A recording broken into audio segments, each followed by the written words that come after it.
The Calgary Stampede has accepted liability and negligence that an adult staffer with the Young Canadians Performing Arts Group had been abusing teenage boys for years before a police investigation was launched.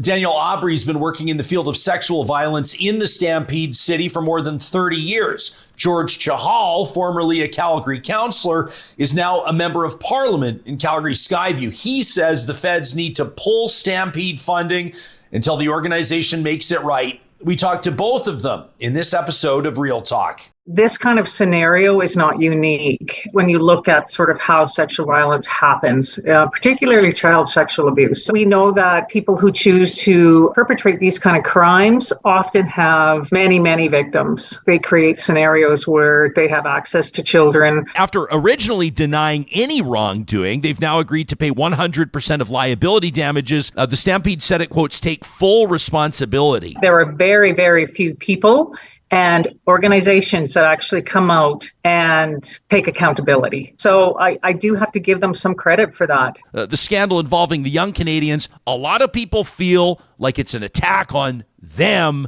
because it's an attack on the Calgary Stampede.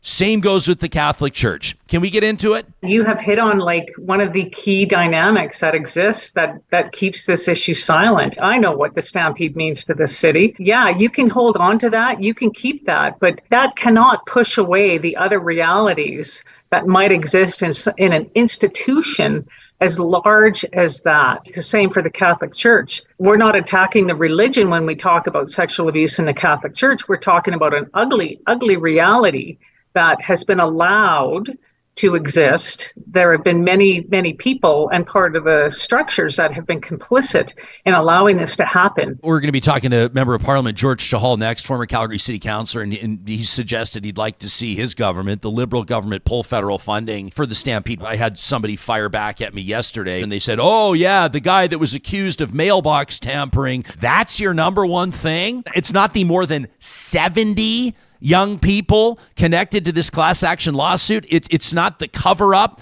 of abuse that is alleged to have occurred over more than 27 years. We're going to ask him about blowback that he's received. Meantime, Alberta's premier and ministers, including Tanya Furr, have said they're not going to pull provincial funding. They say that it's Alberta's premier festival. Would it be an appropriate response from the federal government? I don't know how much money they get, depending on how much it is. Either all of it or a portion of it should be scrutinized. It's much like they did with Hockey Canada, working with sexual assault services that know how to work with this and create some goals around that funding. What I can say about the provincial government, what we do see is a commitment from the UCP government in the last election for sexual assault centers to have $10 million over 4 years. We don't know what that's going to look like, but my hope is that they are true to that commitment, because if they're not going to cut the funding to the Stampede, then make sure that you fund sexual assault services. One Calgarian who's stuck his neck out on this is a former city councillor.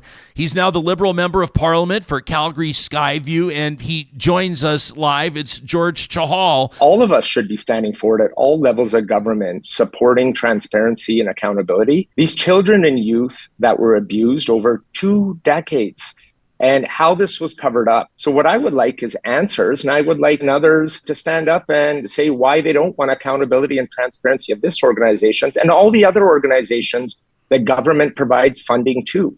We have to ensure that our taxpayers' dollars are sent to organizations that are doing everything they can to protect our communities, to protect the children, the youth, the employees that work within those organizations. Alberta's premier says that the province, which gives about $6 million annually to the Stampede, will not pull its funding, but Premier Smith says she will check with the Stampede's Young Canadian School of Performing Arts on current protocols. To this point, you're the only Alberta politician that has called for funding to be pulled, for financial support to be pulled. Are you surprised by that? I am surprised that other elected officials don't want to ensure that transparency is brought forward. What we're asking for is a halt to funding to ensure that this organization has taken the responsibility and accountability moving forward, that we and other organizations across Canada, it's just not the Calgary Stampede and their board of directors for, the lack of responsiveness to this issue over 2 decades. It's every organization across this country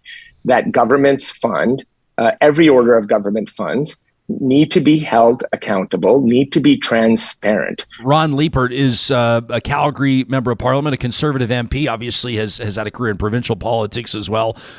He responded to the Canadian press. I'm referencing their reporting here, and he said that you're grandstanding. He says, quote, Mr. Chahal knows how unpopular the Trudeau Liberals are in Alberta. He can't defend their record, so he's looking for other issues to try and change the channel.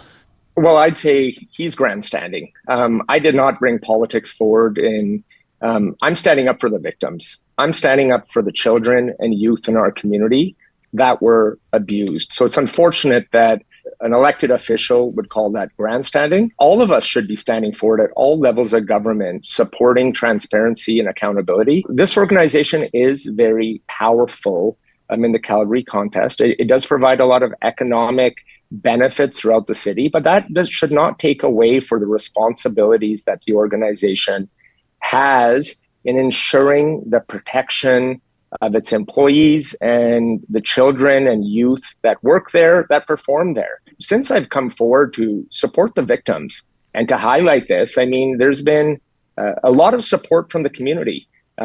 Folks who also enjoy the Stampede and are supportive of the festival, but are really concerned with this behavior or the cover-up that has occurred over 2 decades and the lack of responsibility or their ability from their board and organization to take responsibility and accountability with this specific issue, which is a horrific crime where these 70 victims were victimized. But how did this get covered up? How did this, how was this swept under the rug, and how were these victims prevented the justice they deserve?